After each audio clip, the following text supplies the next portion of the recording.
स्टंटबाज आमदार काल परत एकदा स्टंट करून वैभववाडी स्थानकामध्ये स्टंट करून गेले। काल तिथे चिखल होतो, तिथे एस टीच्या स्टँडमध्ये कुठची सुविधा नाही, वैभववाडी एस टी सुविधा नाही म्हणून जे अधीक्षक आहेत, DC आहेत आपले कणकवलीतले अभिजित पाटील यांच्यावरती ते आग पकड करून गेले। खरं म्हणजे हे सत्तेत आहेत की विरोधक आहेत हाच मुळात प्रश्न खरं म्हणजे लोकांना पडलेला आहे। यांची स्वतःची जबाबदारी होतीच, की अधिकाऱ्यांची जबाबदारी आहेच, पण एक आमदार म्हणून गेल्या 10 वर्षामध्ये तुम्ही काय काम केलं याची जबाबदारी तुमची होती।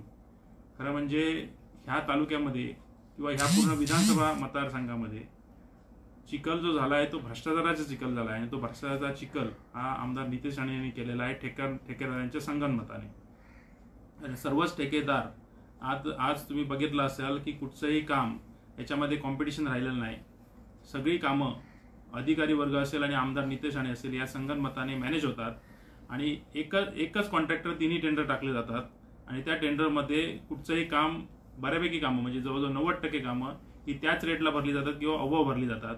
त्यामुळे सगळ्यात मोठा भ्रष्टाचार ह्या कणकवली मतदारसंघामध्ये कोणी केला असेल तर त्याचं नाव आहे आमदार नितेश राणे आणि हे सर्व ठेकेदारांच्या संगनमताने चाललेलं आहे। खरं म्हणजे जेव्हा एस टीचा बस स्थानकाचा विषय येतो, गेली 10 वर्ष हा बस स्थानकाचा विषय तसाच आहे।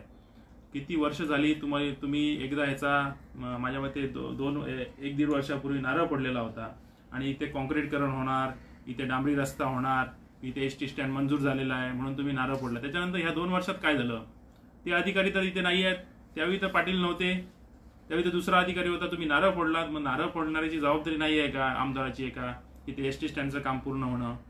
हा सगळ्यात मोठा फसवागिरीचं काम कोण करत असेल तर आमदार नितेश राणे करतात।